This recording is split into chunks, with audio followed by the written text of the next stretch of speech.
ಮಾಜಿ ಸಚಿವ ಕೆಎಸ್ ಈಶ್ವರಪ್ಪ ಮನೆ ಮೇಲೆ ಐಟಿ ಇಡಿ ದಾಳಿ ಅನ್ನುವಂಥ ಚರ್ಚೆ ಆಗ್ತಾ ಇದೆ. ಇಲ್ಲ ಅವ್ರನ್ನ ಹೆದರಿಸ್ತಾರೆ, ಆಮೇಲೆ ಅವ್ರ ನಾಮಪತ್ರ ಸಲ್ಲಿಸೋಕೆ ಅವಕಾಶವನ್ನ ಮಾಡಿಕೊಡಲ್ಲ, ಈ ರೀತಿಯಾಗಿ ಚರ್ಚೆಗಳಾಗ್ತಾ ಇದೆ. ನೋಡಿ, ಈಶ್ವರಪ್ಪನವರು ಕೂಡ ತಿರುಗೇಟನ್ನ ಕೊಟ್ಟಿದ್ದಾರೆ. ಈಗ ಅವ್ರೇನಾದರೂ ನಾಮಿನೇಷನ್ ಹಾಕಿದ್ರೆ ಎಫೆಕ್ಟ್ ಆಗುತ್ತೆ ರಾಘವೇಂದ್ರಗೆ, ಹಾಕದೇ ಇರೋ ಥರ ಮಾಡಬೇಕು ಅಂತಂದ್ರೆ ಅವ್ರಿಗೆ ರೇಡ್ ಮಾಡಿಸ್ಬೇಕು, ಈ ರೀತಿ ಚರ್ಚೆ ಆಗ್ತಾ ಇದೆ. ಯಡಿಯೂರಪ್ಪ ವಿರುದ್ಧ ಈಶ್ವರಪ್ಪ ವಾಗ್ದಾಳಿ ನಡೆಸಿದ್ದಾರೆ. ಯಾವನ್ ಬರ್ತಾ ನೋಡೋಣ, ಯಾವನಿಗೆ ತಾಕತ್ತಿದೆ ನೋಡೋಣ, ಇಂಥವೆಲ್ಲ ಬಹಳ ಎದುರಿಸಿದ್ದೇನೆ, ನನ್ನ ಹತ್ರ ಇದ್ರೆ ತಾನೇ ಸಿಕ್ಕಾಕೊಳ್ಳೋದು.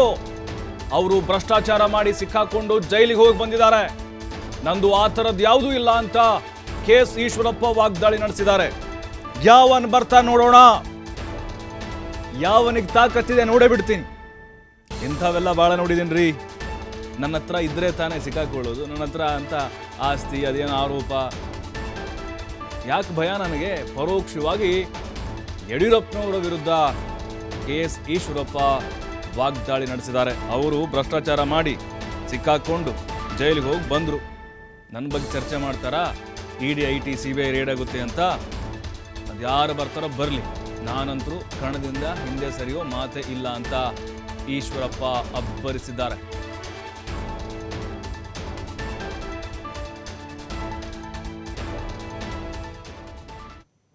ಅಲ್ಲ ಬೇರೆ ಬೇರೆ ರೀತಿಯ ಬಲ ಪ್ರಯೋಗ ಎಲ್ಲ ಬಹಳ ಇಡಿ ಐಡಿ ಇಡಿ ನನಗೆ ಇದ್ರೆ ತಾನೇ ಸಿಕ್ಕೋಣಕ್ಕೆ. ಅವ್ರು ಮಾಡಿ ಸಿಕ್ಕೊಂಡು ಜೈಲಿಗೆ ಹೋಗ್ಬಿಟ್ಟು ಬಂದ್ರಲ್ಲ, ನಂದೇನು ಆ ಥರದ್ದೇನೂ ಇಲ್ಲ. ಮನೆ ಯಾವನ್ ಬರ್ತಾ ನೋಡೋಣ, ಅಲ್ಲ ಅವ್ನಿಗೆ ಯಾವನ್ ತಾಕತ್ತಿದೆ. ಬೇರೆ ಬೇರೆ ರೀತಿಯ ಬಲ ಪ್ರಯೋಗ ಎಲ್ಲ ಬಹಳ ಇಡಿ ಐಡಿ ನನಗೆ ಇದ್ರೆ ತಾನೇ ಸಿಕ್ಕೋಣಕ್ಕೆ. ಅವ್ರು ಮಾಡಿ ಸಿಕ್ಕೊಂಡು ಜೈಲಿಗೆ ಹೋಗ್ಬಿಟ್ಟು ಬಂದ್ರಲ್ಲ, ನಂದೇನು ಆ ಥರದ್ದೇನೂ ಇಲ್ಲ.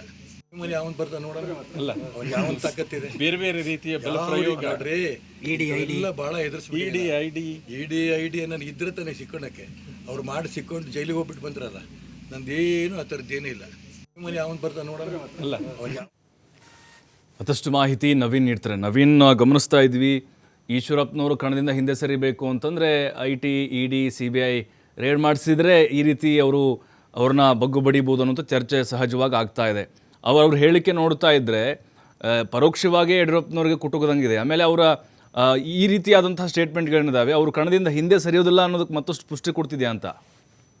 ಖಂಡಿತವಾಗ್ಲೂ ಪ್ರಭು, ಯಾವಾಗ ಈಶ್ವರಪ್ಪನವರು ಪಕ್ಷ ಹಾಗೂ ಪಕ್ಷದ ನಾಯಕರ ವಿರುದ್ಧ ಅಸಮಾಧಾನ ಹೊರಹಾಕಿ ಏನು ಸ್ಪರ್ಧೆಯನ್ನ ಘೋಷಣೆ ಮಾಡಿದ್ರು, ಆ ನಂತರದಲ್ಲಿ ಶಿವಮೊಗ್ಗ ಸಂಸದರಲ್ಲಿ ಚರ್ಚೆ ಆಗ್ತಿರುವಂತದ್ದು ಈಶ್ವರಪ್ಪನವ್ರನ್ನ ಏನು ಕಟ್ಟಿ ಹಾಕೋ ನಿಟ್ಟಿನಲ್ಲಿ ಇಡಿ ಮತ್ತೆ ಇಡಿಯನ್ನ ಬಳಸ್ತಾರೆ, ಐಟಿಯನ್ನ ಬಳಸ್ತಾರೆ ಅನ್ನೋ ಒಂದಷ್ಟು ಚರ್ಚೆಗಳಾಗಿತ್ತು. ಅದಕ್ಕೆ ಸಂಬಂಧಪಟ್ಟ ಹಾಗೆ ಈಶ್ವರಪ್ಪನವರು ಪ್ರತಿಕ್ರಿಯೆಯನ್ನ ಕೂಡ ಕೊಟ್ಟಿರುವಂತದ್ದು. ಪ್ರಮುಖವಾಗಿ ಯಾವನ್ ಬರ್ತಾನೆ ಬರ್ಲಿ ನಾನು ನೋಡ್ತೇನೆ, ಪ್ರಮುಖವಾಗಿ ಈಶ್ವರಪ್ಪನವರು ಏಕವಚನದಲ್ಲಿ ಮಾತನಾಡೋ ಕೆಲಸವನ್ನ ಕೂಡ ಇಲ್ಲಿ ಮಾಡಿರುವಂತದ್ದು.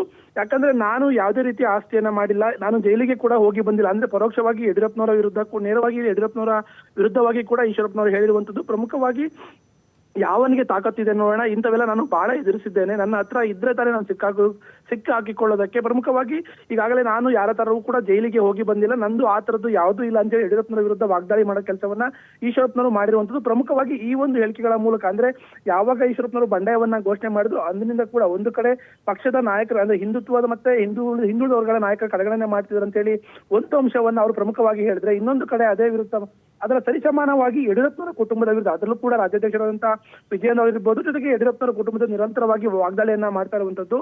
ಅಂದ್ರೆ ಈಶ್ವರಪ್ಪನವರ ಮಾತಿನಿಂದ ಇವತ್ತು ಸ್ಪಷ್ಟ ಆಗ್ತಿರುವಂತದ್ದು, ಅವರು ಯಾವುದೇ ಕಾರಣಕ್ಕೂ ಕೂಡ ಒಂದು ಕಡೆ ಕೇಂದ್ರ ಗೃಹ ಸಚಿವರಾದ ಅಮಿತ್ ಶಾ ಅವ್ರನ್ನ ಕೂಡ ಭೇಟಿ ಮಾಡ್ಲಿಕ್ಕೆ ಹೋದ್ರು, ಹಾಗೆ ವಾಪಸ್ ಬಂದ್ರು, ಅಂದ್ರೆ ಅಲ್ಲೂ ಕೂಡ ಅವರು ಭೇಟಿ ಮಾಡ್ಲಿಕ್ಕೆ ಸಾಧ್ಯ ಆಗ್ಲಿಲ್ಲ, ಮನವೊಲಿಕೆ ಕೆಲಸ ಕೂಡ ಆಗ್ಲಿಲ್ಲ. ಹಾಗಾಗಿ ಯಡಿಯೂರಪ್ಪನವರ ಕುಟುಂಬದ ವಿರುದ್ಧ ನಿರಂತರವಾಗಿ ವಾಗ್ದಾಳಿ ಮಾಡುವ ಮೂಲಕ ಇಲ್ಲಿ ಮಾತುಕತೆಗೆ ಯಾವುದೇ ರೀತಿಯ ಅವಕಾಶಗಳಿಲ್ಲ ಅನ್ನೋ ಸ್ಪಷ್ಟ ಸಂದೇಶವನ್ನ ಈಶ್ವರಪ್ಪನವರು ರವಾನೆ ಮಾಡ್ತಾ ಇರುವಂತದ್ದು. ಆ ಮೂಲಕ ಶಿವಮೊಗ್ಗದಲ್ಲಿ ತಮ್ಮ ಸ್ಪರ್ಧೆ ಖಚಿತ, ಯಾಕಂದ್ರೆ ನನ್ನ ಏಕಮೇವ ಗುರಿ ಇರುವಂತದ್ದು BSY ಅವರ ಪುತ್ರ BY ರಾಘವೇಂದ್ರ ಅವರನ್ನ ಸೋಲಿಸಬೇಕು ಅನ್ನೋದು ನನ್ನ ಗುರಿ. ಅದೇ ರೀತಿಯಲ್ಲಿ ಪಕ್ಷದಲ್ಲಿ ಎಲ್ಲವೂ ಕೂಡ ಸರಿಯಾಗಬೇಕು, ಒಂದು ಕುಟುಂಬದ ಹಿಡಿತದಿಂದ ಪಕ್ಷ ಮುಕ್ತ ಆಗಬೇಕು ಅನ್ನೋ ರೀತಿಯನ್ನು ದೃಷ್ಟಿಕೋನದಲ್ಲಿ ಈಶ್ವರಪ್ಪನವರು ಸ್ಪರ್ಧೆಯನ್ನ ಮಾಡ್ತಾ ಇದ್ದಾರೆ. ಅದಕ್ಕೆ ಮತ್ತಷ್ಟು ಪೂರಕವಾಗಿ ಅವರ ಮಾತುಕತೆಗಳು ಕೂಡ ಇವತ್ತು ನಡೀತಾ ಇರುವಂತದ್ದು ಪ್ರಭು. ಅಂದರೆ ನವೀನ್, ಈಗ ಅವ್ರ ಹೇಳಿಕೆಗಳು ಎಷ್ಟು ಬಿರುಸಾಗಿದೆ ಅಂತ ಹೇಳಿದ್ರೆ, ಉದಾಹರಣೆಗೆ ಯಡಿಯೂರಪ್ಪನವರೇ ಅಥವಾ ವಿಜೇಂದ್ರ ಅವರು ಅವ್ರ ಕುಟುಂಬಸ್ಥರು ಯಾರೋ ಮನವೊಲಿಕೆ ಮಾಡಲಿಕ್ಕೆ ಬಂದರೂ ಕೂಡ ಆ ಒಂದು ಪ್ರಯತ್ನಗಳಾಗಬಾರ್ದು, ಅವ್ರು ದೂರನೇ ಹೋಗಬೇಕು ಅಂತ ನನ್ನ ಮಾತಿಂದ ಈ ರೀತಿ ಇದೆ ಅಂತ. ಹೀಗೆ ಥ್ಯಾಂಕ್ ಯು ನವೀನ್ ಮಾಹಿತಿಗಾಗಿ. ಈಗ ನೋಡಿ, ಈಶ್ವರಪ್ಪನವರು ಈಗ ಚುನಾವಣಾ ಕಣದಿಂದ ಹಿಂದೆ ಸರಿಬೇಕು ಅಂತ ಹೇಳಿದ್ರೆ ಐಟಿ ಇಡಿ ರೇಡ್ ಮಾಡಿಸ್ಬೇಕು, ಅವ್ರನ್ನ ಬಗ್ಬಡಿಬೇಕು, ಈ ರೀತಿ ಚರ್ಚೆಗಳಾಗ್ತಾ ಇದೆ ಸಹಜವಾಗಿ BJPಯಲ್ಲಿ. ಬಟ್ ಈಗ ಅವರು ಪರೋಕ್ಷವಾಗಿ ಯಡಿಯೂರಪ್ಪ ಆ್ಯಂಡ್ ಫ್ಯಾಮಿಲಿಗೆ ಟಾಂಗ್ ಕೊಟ್ಟಿದ್ದಾರೆ.